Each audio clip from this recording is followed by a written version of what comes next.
नमस्कार।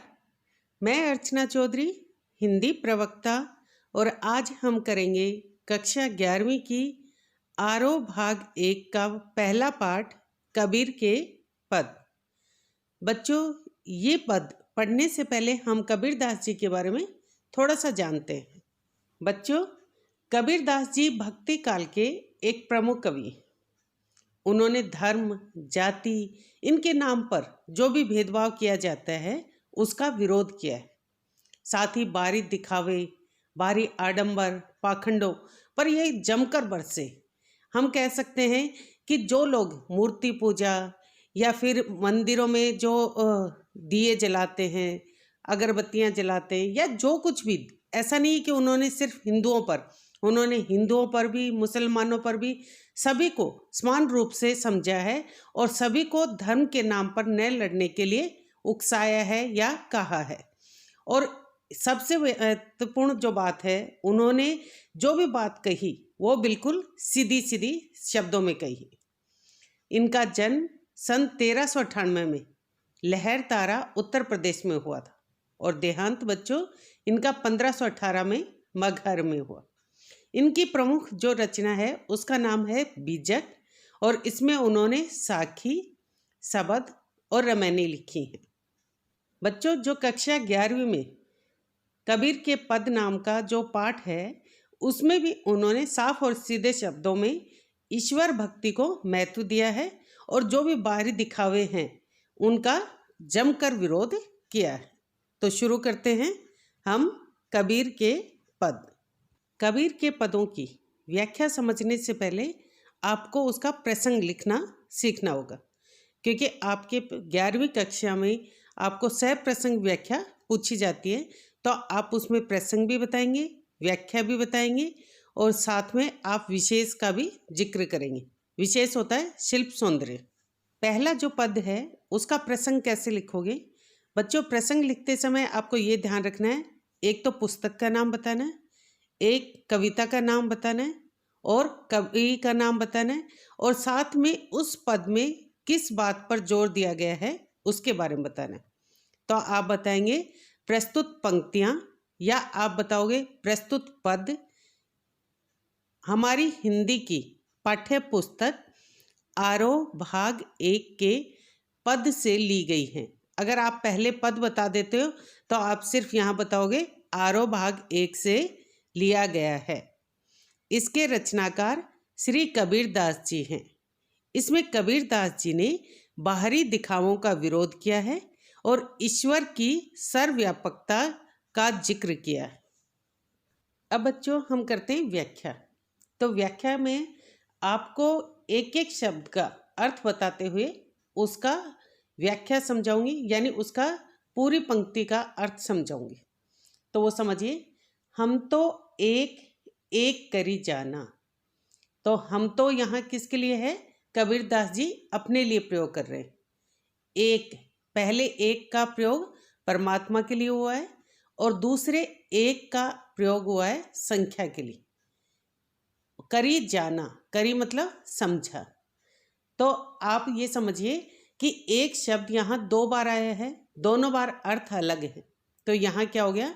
यमक अलंकार। अब इस पंक्ति का अर्थ देखिए। कबीरदास जी कहते हैं कि हमने तो परमात्मा को एक ही समझा है। दोई कहें तिन्ही को दो जग, जिन नाहिन पहचाना।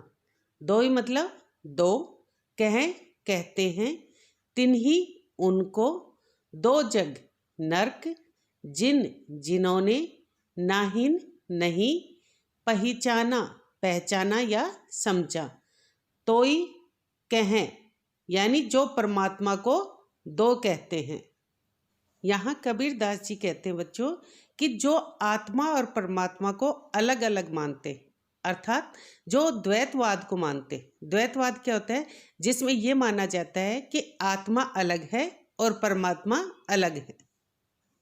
तो यहाँ कबीरदास जी कहते हैं कि दो ही कहें, जो आत्मा और परमात्मा को दो कहते हैं, तिन्ही को दो जग, उनको नरक की प्राप्ति हो, जिन नाहिन पहचाना, जिन्होंने ये नहीं पहचाना कि आत्मा और परमात्मा एक ही हैं, तो उनको नरक की प्राप्ति हो।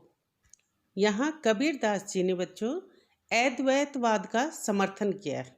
अद्वैतवाद होता है जिसमें ये माना जाता है कि जो परमात्मा और आत्मा है वो कोई दो नहीं बल्कि एक ही है। अगली पंक्ति देखिए, एकै पवन एक ही पानी, एकै ज्योति समाना। एकै मतलब एक, पवन वायु, पानी जल, ज्योति ज्योति या प्रकाश, समाना समाई हुई है। कबीरदास जी अपनी इस बात को कि आत्मा और परमात्मा एक ही है, इसको स्पष्ट करते हुए कहते हैं कि इस संसार में एक ही वायु, एक ही जल प्रवाहित होता है और एक ही ज्योति समाई हुई है, अर्थात सब कुछ एक ही है। वैसे ही परमात्मा भी एक ही है। एकै खाक गढ़े सब भांडे, एकै कोहरा साना।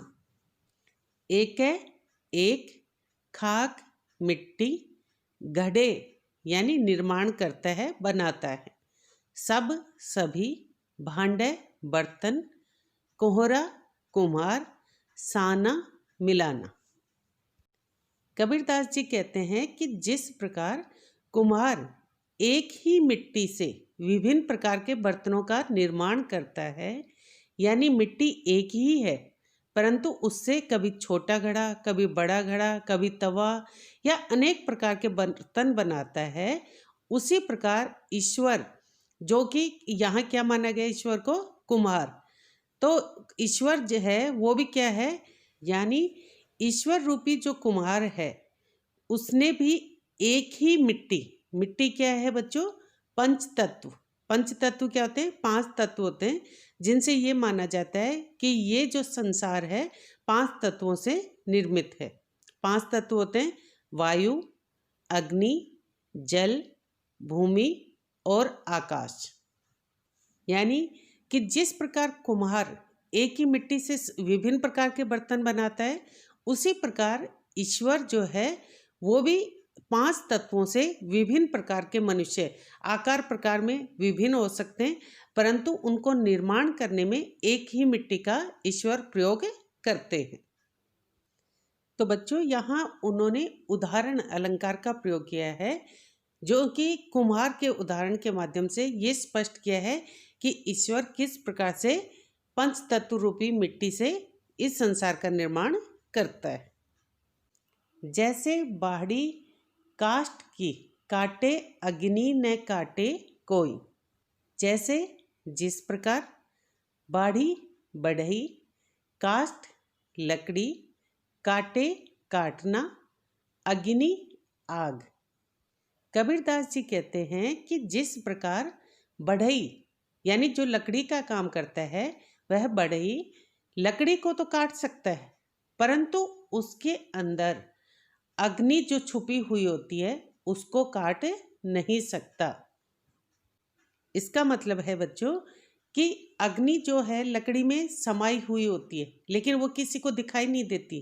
उसी प्रकार आत्मा के अंदर भी परमात्मा समाया हुआ होता है, वो किसी को दिखाई नहीं देता।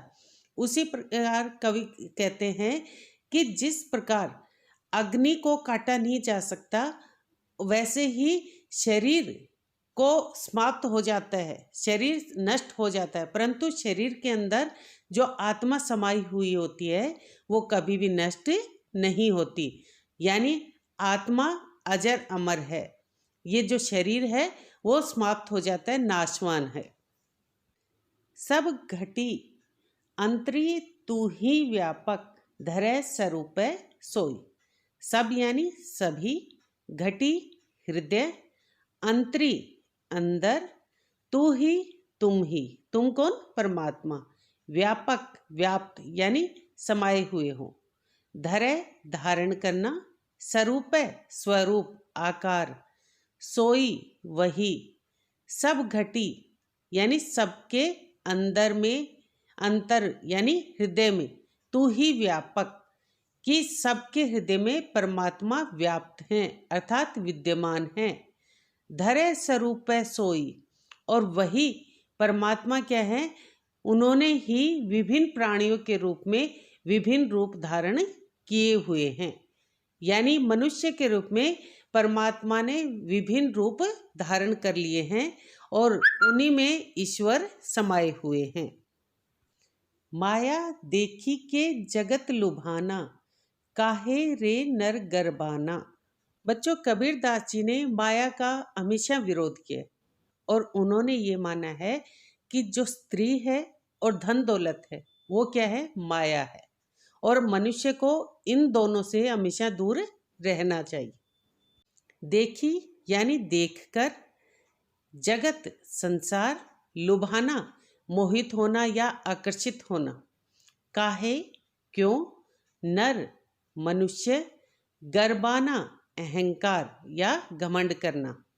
कबीरदास जी मनुष्य को माया से दूर रहने के लिए कहते हुए कह रहे हैं कि माया देखी के जगत लुभाना, कि माया को देखकर संसार उस पर आकर्षित हो रहा है या मोहित हो रहा है। परंतु जो माया है वो तो नष्ट हो जाएगी, अर्थात नाशवान है। फिर हे मनुष्य, तुम इसे पाकर इतना घमंड क्यों कर रहे हो। निर्भय भया कछु नहीं व्यापै, कह कबीर दीवाना। निर्भय यानी निडर, भया हो गया, कछु कुछ, व्यापै व्याप्त होना, कह कहते हैं, कौन कहते हैं, दीवाना। दीवाना यहाँ कौन है, कबीरदास जी। बच्चों, कबीरदास जी ने स्वयं को दीवाना इसलिए कहा है क्योंकि उन्होंने ये माना है कि उन्होंने ईश्वर के स्वरूप को पहचान लिया है और वो ईश्वर के प्रेम के दीवाने हो गए। निर्भय भया, कबीरदास जी कहते हैं कि वे निडर हो गए क्योंकि उन्होंने ईश्वर को पहचान लिया है। अब संसार में किसी भी बात से उन्हें डर नहीं लगता।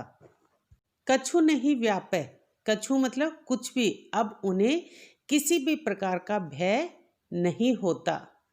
कह कबीर दीवाना, ये ईश्वर के प्रेम में दीवाने कबीरदास जी कह रहे हैं। क्या कह रहे हैं कि उन्होंने ईश्वर के स्वरूप को पहचान लिया है, अब उन्हें किसी भी प्रकार का डर नहीं है। और ये उनके यानी किसके, ईश्वर के प्रेम में दीवाने कबीरदास जी कह रहे हैं। यहाँ आप देखोगे बच्चों, कह कबीर में आप देखोगे कि कै और कै वर्ण की आवृत्ति हो रही है, तो यहाँ अनुप्रास अलंकार। अब हम इसका शिल्प सौंदर्य या हम विशेष किस प्रकार से लिखा जाना चाहिए उसके बारे में बात करते हैं। तो पहले आप लिखोगे कि इस कविता में यानी इन पंक्तियों में जिनकी आपने व्याख्या बताई है उसमें किसके बारे में जिक्र किया गया। तो आपने पढ़ा इसमें ईश्वर के अद्वैत स्वरूप को स्वीकार किया गया, यानी ये माना गया है कि ईश्वर एक है। एक और एक में यमक अलंकार है, कह कबीर में अनुप्रास अलंकार है। और कबीरदास जी जो भी कुछ बच्चों लिखते थे तो वो गाते थे, मतलब ईश्वर भक्ति में जो कुछ भी उन्होंने गाया वही काव्य बन गया। तो उनके जो भी काव्य हैं वो गाए जा सकते हैं। तो आप उन्हें के बारे में आप ये कहोगे कि उनमें संगीतात्मकता है या गेय तत्व विद्यमान है। बच्चों, कबीरदास जी ईश्वर भक्ति में लीन होकर गाते थे और इसीलिए उनके काव्य में आपको गेय तत्व बहुत मिलेगा। और कबीरदास जी ने, मैंने आपको बताया कि बढ़ई के उदाहरण द्वारा ईश्वर की सत्ता को स्पष्ट किया है, तो यहाँ उदाहरण अलंकार हो गया। कोई भी कविता हो बच्चों, उसमें जब आप विशेष लिखते हो तो आप एक पंक्ति जरूर लिख दें, भाषा सहज सरल एवं भावानुकूल है, शब्द विषय के अनुकूल हैं और इसमें शांत रस है। शांत कैसे है, क्योंकि जो भी भक्ति में लीन होकर कवि ने लिखा है तो उसमें शांत भाव है। कबीरदास जी ने माया का विरोध किया है और इसके अलावा इनकी जो भाषा है वो सदुकड़ी भाषा है। सदुकड़ी का अर्थ होता है बच्चों खिचड़ी, क्योंकि कबीरदास जी जगह जगह घूमते रहते थे, इसलिए उनकी भाषा में विभिन्न भाषाओं के जो शब्द हैं उनका प्रयोग किया गया। और इसीलिए उनकी भाषा को क्या कहा जाता है? सदुकड़ी भाषा।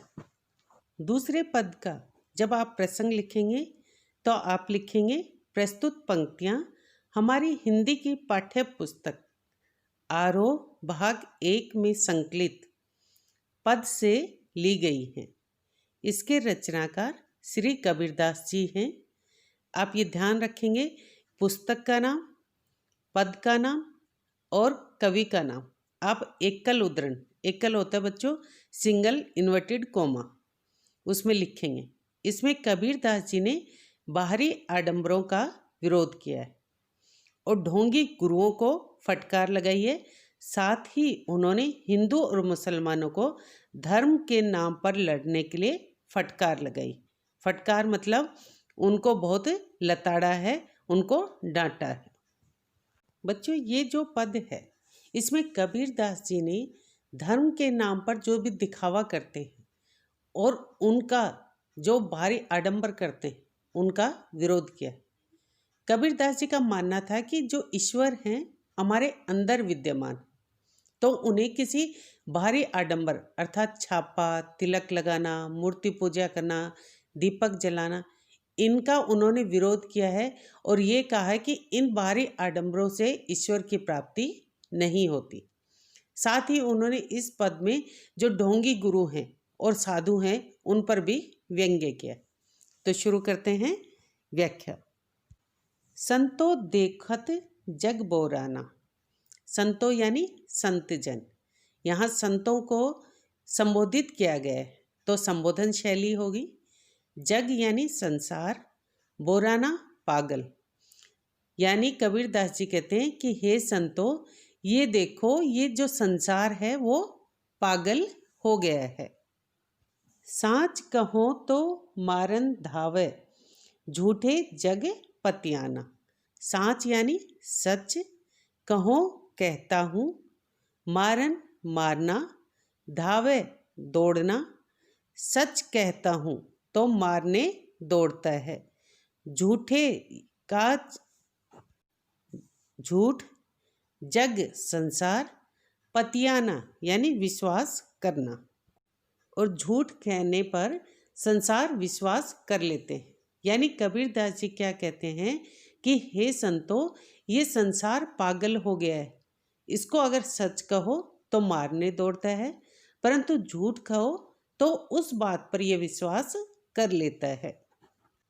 नेमी देखा धर्मी देखा, प्रात करे स्नाना। बच्चों अक्सर आपने देखा होगा बहुत से लोग ऐसे जो नियमों का पालन करते हैं, धर्म का दिखावा करते हैं और प्रातःकाल स्नान करते हैं और ये समझते हैं कि इन सब दिखावों द्वारा ईश्वर की प्राप्ति हो जाती है। तो कबीरदास जी ने ऐसे लोगों पर व्यंग्य किया है और वो कहते हैं कि नेमी, नेमी यानी नियमों का पालन करने वाला, धर्मी धर्म का दिखावा करने वाला, प्रातःकाल, स्नाना स्नान करना। तो कबीरदास जी कहते हैं कि मैंने ऐसे बहुत से लोग देखे जो नियमों का पालन करते हैं, धर्म का दिखावा करते हैं और प्रातःकाल स्नान करते हैं, यानी सुबह सुबह स्नान करके वे ये मानते हैं कि उन्होंने धर्म का पालन कर लिया है। आत्म मारी पखान ही पूजें, उनमें कछु नहीं ज्ञाना। आत्म यानी आत्म तत्व, यानी अपने अंदर की आत्मा को मारना, मारी मतलब मारकर, पखान ही, पखानी पत्थर, पूजें पूजा करते हैं, ज्ञाना ज्ञान। कबीरदास जी कहते हैं कि ऐसे लोग कौन से जो नियम और धर्म का पालन करते हैं वे अपने आत्म तत्व को मारकर पत्थर की पूजा करते हैं। यानी कबीरदास जी ने बच्चों यहाँ मूर्ति पूजा का विरोध किया है। उनमें कछु नहीं ज्ञाना, यानी जो लोग ऐसा करते हैं उनमें कोई भी ज्ञान नहीं है। यानी कबीरदास जी ने बच्चों यहाँ ये कहा है कि ऐसे लोग सचमुच मूर्ख हैं, क्योंकि उन्हें पता ही नहीं है कि ईश्वर मूर्ति पूजा से नहीं प्राप्त होते, बल्कि क्योंकि ईश्वर तो हमारे अंदर हैं। तो जब हम अपने अंदर झांक कर देखेंगे तो हमें ईश्वर भी प्राप्त हो जाएंगे। उन्हें मूर्ति पूजा या किसी बाहरी दिखावे द्वारा प्राप्त करने का प्रयास नहीं करना चाहिए। बहुतक देखा पीर ओलिया, पढ़े किताब कुराना। बहुतक यानी बहुत, पीर ओलिया जो भी धर्म गुरु हैं उनके लिए प्रयोग किया गया है। किताब कोई भी धार्मिक ग्रंथ, कुरान आदि, कुराना मतलब कुरान आदि। तो कबीरदास जी कहते हैं कि मैंने बहुत से धार्मिक ग्रंथों को पढ़कर जो स्वयं को धर्म गुरु मानने लगते हैं ऐसे लोग देखे हैं। यानी कबीरदास जी कहते हैं कि धार्मिक गुरु जो हैं, जो विभिन्न प्रकार से ग्रंथों को पढ़कर उनको ईश्वर को प्राप्त करने का ढंग बताते हैं, तो वो बिल्कुल गलत है। ईश्वर ऐसे प्राप्त नहीं होते। कै मुरीद तदबीर बतावें, उनमें उहें जो ज्ञाना। मुरीद यानी शिष्य, तदबीर यानी उपाय, बतावें बताते हैं, उनमें उनमें, उहें उतना ही, ज्ञाना मतलब ज्ञान। तो कवि कहते हैं कि ऐसे धर्म गुरु अपने शिष्यों को विभिन्न उपाय बताते हैं, किस बात के, ईश्वर को प्राप्त करने के, परंतु उनमें उतना ही ज्ञान है, अर्थात उन्हें स्वयं भी ज्ञान नहीं है कि ईश्वर तो प्रत्येक के हृदय में विद्यमान है। जब वो विद्यमान ही हृदय में है तो फिर वे अपने शिष्य को किस प्रकार से कह सकते हैं कि ईश्वर धार्मिक किताबों या धार्मिक ग्रंथों को पढ़ने से प्राप्त होते हैं। तो कबीरदास जी ये मानते हैं कि जब उनके गुरुओं को ही ज्ञान नहीं है तो वे फिर अपने शिष्यों को क्या ज्ञान देंगे। यानी जो गुरु ही अज्ञानी है तो शिष्य को किस प्रकार से ज्ञान की ज्योति जगा सकते हैं, यानी वो किस प्रकार से अपने शिष्यों को ईश्वर से मिला सकते हैं। आसन मारी डिंब धरी बैठे, मन में बहुत गुमाना।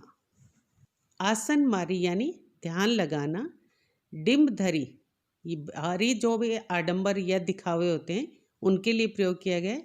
बैठे यानी बैठना, मन हृदय, गुमाना यानी घमंड या गर्व।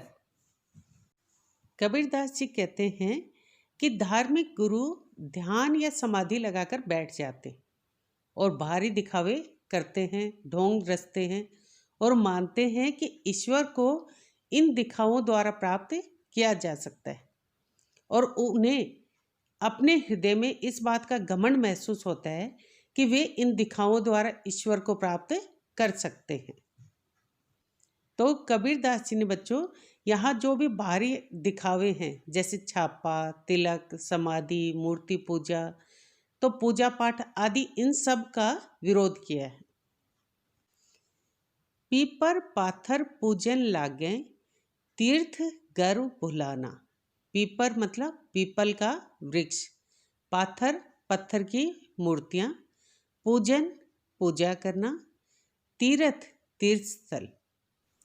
कबीरदास जी कहते हैं कि ऐसे लोग जो दिखावे या आडंबर करते हैं, पीपल के वृक्ष, पत्थर की मूर्तियों की पूजा करते हैं और तीर्थ स्थलों का भ्रमण करते हैं यानी यात्रा करते हैं, तो हमेशा वो इसी घमंड में चूर रहते हैं कि उन्होंने इन आडंबरों द्वारा ईश्वर को प्राप्त कर लिया, परंतु वास्तव में उन्होंने अपने इस घमंड में ईश्वर के वास्तविक जो स्वरूप है, उसका जो रूप है, उसको भुला दिया है। तो यहाँ कबीरदास जी आडंबरों का विरोध कर रहे हैं। साथ ही बच्चों इन पंक्तियों में देखोगे आप पीपर पाथर पूजन, आप देखोगे तीनों शब्दों में पै वर्ण की आवृत्ति हो रही है, तो इसलिए यहाँ अनुप्रास अलंकार है। टोपी पहिरे माला पहिरे, छाप तिलक अनुमाना। पहिरे बच्चों पहनना, छाप तिलक अनुमाना यानी माथे पर जो तिलक वगैरह लगा लेते हैं उनके लिए प्रयोग किया गया। बच्चों अक्सर आपने देखा होगा कि लोगों को टोपी तिलक लगाते हैं, माला फेरते हैं और वो ये मानते हैं कि इन तरीकों से ईश्वर को प्राप्त किया जा सकता है। तो कबीरदास जी ने इन सब बाहरी दिखावों का खंडन किया है या विरोध किया है। वे कहते हैं कि मैंने अक्सर टोपी, माला पहने और माथे पर तिलक लगाकर लोगों को ईश्वर की भक्ति करते हुए देखा है। वे लोग इन बाहरी दिखावों द्वारा ईश्वर को पाने का दिखावा करते हैं। साखी शब्द ही गावत भूले, आत्म खबरी न जाना। साखी होता है बच्चों साक्ष्य। साक्ष्य मतलब जो हमने आँखों से देखा है। तो जो कुछ आँखों से देखा है, महसूस किया है, उसको काव्य में रचना या उसको ईश्वर भक्ति में गाना, वो कहलाते साखी। और शब्द वो होता है बच्चों जो मंत्र गुरु के द्वारा दिया जाता है। जब कोई गुरु अपने शिष्य को कोई दीक्षा या शिक्षा देते हैं तो एक मंत्र दिया जाता है, वो कहलाता है शब्द। साखी शब्द ही मैंने बता दिया। गावत यानी गाते हुए, भूले भूल गए हैं, आत्म तत्व, खबरी पहचानना यानी अपने आप को जानना। कबीरदास जी कहते हैं कि जो लोग साखी और शब्द गाते रहते हैं और ये मानते हैं कि इनको गाने से ईश्वर की प्राप्ति हो जाती है, परंतु वे ऐसा करके वे अपने आत्म तत्व यानी उन्होंने अपने हृदय में जो स्थित ईश्वर है उसकी खबर यानी उसकी स्थिति को नहीं पहचाना, यानी अपने अंदर तो स्वयं झांक कर देखा नहीं और साखी शब्द द्वारा ईश्वर को प्राप्त करने का प्रयास किया है। बच्चों साखी और शब्द में स वर्ण की आवृत्ति है, इसलिए यहाँ अनुप्रास अलंकार है। मैं आपको एक चीज़ और बताती हूँ बच्चों, कोई भी काव्य रचना हो उसमें वर्णों की आवृत्ति तो हो ही जाती है। तो जब भी आप किसी भी काव्य का शिल्प सौंदर्य लिख रहे हैं या विशेष लिख रहे हैं तो आप ये अवश्य लिख दें कि इस काव्य में या इन काव्य पंक्तियों में अनुप्रास अलंकार विद्यमान है। हिंदू कह मोहि राम प्यारा, तुर्क कह रहीमाना। हिंदू यानी हिंदू धर्म को मानने वाले, कह मतलब कहते हैं, मोहि मुझे, राम प्यारा भगवान श्री राम, दशरथ पुत्र राम के लिए प्रयोग किया गया है, तो वो प्यारा, प्यारा मतलब प्यारे हैं। तुर्क, तुर्क यानी मुसलमान, कह रहीमाना, रहीमान यानी रहमान, जो दूसरे पर रहम करते हैं, दया करते हैं, तो उनके लिए प्रयोग किया गया है। कबीरदास जी कहते हैं कि हिंदू कहते हैं कि मुझे राम प्यारा है और जो मुसलमान है वो कहते हैं कि मुझे रहमान प्यारा है। आपस में दो लरी लरी मुए, मर्म ने काहू जाना। आपस यानी दोनों ही, कौन आपस में? हिंदू और मुसलमान, दो यानी दोनों, लरी लरी यानी लड़ लड़कर। अब यहाँ देखोगे आप लरी शब्द दो बार आया है, तो एक ही शब्द दो बार आने के कारण यहाँ कौन सा अलंकार हो गया? पुनरुक्ति प्रकाश अलंकार। मर्म यानी वास्तविकता, काहू किसी ने भी, किसने भी? हिंदू और मुसलमान दोनों ने ही। कबीरदास जी कहते हैं कि ये दोनों आपस में ही लड़ लड़कर मर गए, मर्म ने काहू जाना, परंतु उन्होंने, किसने? हिंदू और मुसलमानों ने, दोनों ने ही ईश्वर के वास्तविक रूप को नहीं पहचाना। कबीरदास जी ने यहाँ हिंदू और मुसलमान दोनों को ही फटकार लगाया है धर्म के नाम पर लड़ने के लिए। घर घर मंत्र देत फिरत है, महिमा के अभिमाना। घर घर यानी प्रत्येक घर, मंत्र यानी गुरु मंत्र, देत देना, फिरत फिरना, महिमा मतलब गुरु की महानता, अभिमाना यानी घमंड। बच्चों यहाँ कबीरदास जी ने ऐसे गुरुओं पर व्यंग्य किया है जो ये मानते हैं कि उन्होंने गुरु मंत्र लोगों को दे दिया है। कैसा मंत्र? ईश्वर को प्राप्त करने का मंत्र। तो कबीरदास जी कहते हैं कि ये जो दिखावटी लोग हैं, ये जो ढोंग करते हैं, ये लोग प्रत्येक घरों में गुरु मंत्र देते फिरते हैं और ऐसे लोग अपनी महानता पर अत्यंत गर्व अनुभव करते हैं। यहाँ बच्चों घर घर में पुनरुक्ति प्रकाश अलंकार है, क्योंकि यहाँ घर शब्द का 2 बार प्रयोग हुआ है, इसलिए पुनरुक्ति प्रकाश अलंकार। गुरु के सहित सिक्खे सब बूढ़े, अंतकाल पछिताना। यहाँ कबीरदास जी कहते हैं कि जो लोग गुरु मंत्र देते हैं और उनका गुरु मंत्र स्वीकार करते हैं, यानी गुरु और शिष्य दोनों ही ईश्वर के वास्तविक स्वरूप को पूरी उम्र नहीं पहचान पाते, और अंत समय जब आता है, जब उनका मौत होती है, मृत्यु होती है, तो उस समय जब वो ईश्वर के स्वरूप को नहीं पहचानने के कारण उन्हें पछताना पड़ता है। गुरु यानी जो शिक्षा देते हैं, सहित साथ, सिक्खे शिष्य, बूढ़े डूबना, अंतकाल अंतिम समय यानी मौत का समय, पछिताना पश्चाताप करना। कबीरदास जी कहते हैं गुरु के मंत्र को अपनाने से गुरु के साथ साथ जो शिष्य हैं वो भी डूब गए, अर्थात ईश्वर को प्राप्त नहीं कर पाए, और जब उनका अंतिम समय अर्थात मौत का समय आया तो उनके हाथ पछतावे के अलावा और कुछ भी नहीं लगा, यानी वो ईश्वर को प्राप्त नहीं कर पाए। कहे कबीर सुनो हो संतो, ई सब भ्रम भुलाना। कह कबीर में कै वर्ण की आवृत्ति है बच्चों, इसलिए यहाँ अनुप्रास अलंकार है। तो कह मतलब कहते हैं, कबीर यानी कबीरदास जी, भ्रम यानी भ्रम या धोखा। कबीरदास जी कहते हैं कि हे संत जनों सुनो, ये जो ढोंगी लोग हैं ये धोखे या भ्रम में ईश्वर के वास्तविक स्वरूप को भूल गए हैं, अर्थात जो बाहरी दिखावे हैं उनमें ज़्यादा डूब गए हैं। केतिक कहो कहा नहीं माने, सहजे सहज समाना। केतिक यानी कितना, अर्थात बहुत अधिक, कहो कहना, माने मानना, सहज सहजे होता है सहज साधना द्वारा। तो कबीरदास जी कहते हैं कि केतिक कहो कहा नहीं माने। केतिक मतलब कितनी ही बार मैंने इन जो दिखावटी लोग हैं या जो बाहरी आडंबरों में उलझे हुए लोग हैं इनको कितनी ही बार कहा है, परंतु इन्होंने मेरा कोई भी कहना नहीं माना, और उन्हें मैंने ये समझाने का प्रयास किया है कि सहजे सहज समाना, जो ईश्वर है वो तो सहज साधना से ही प्राप्त हो जाते हैं।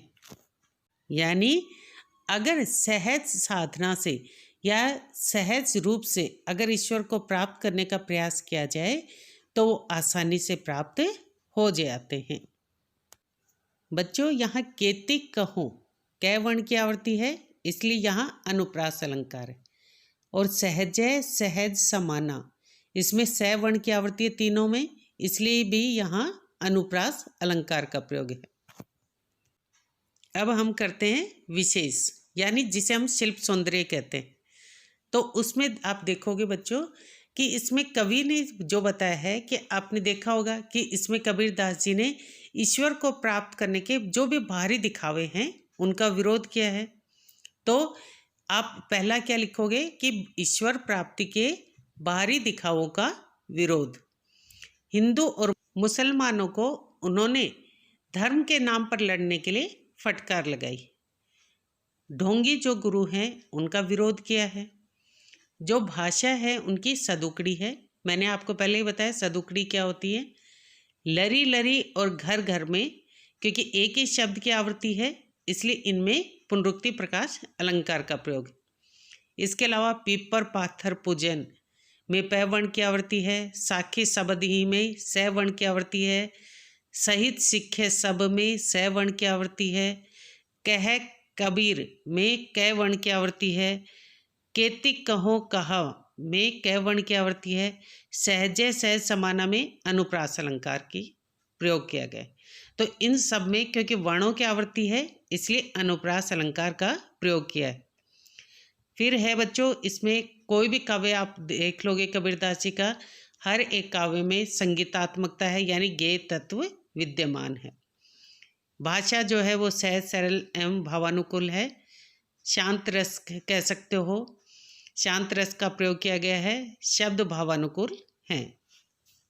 तो बच्चों, ये थे कबीर के पद, जिसमें हमने आपको प्रसंग लिखना, विशेष लिखना, इसके अलावा हमने एक एक शब्द का अर्थ बताते हुए व्याख्या समझाई है।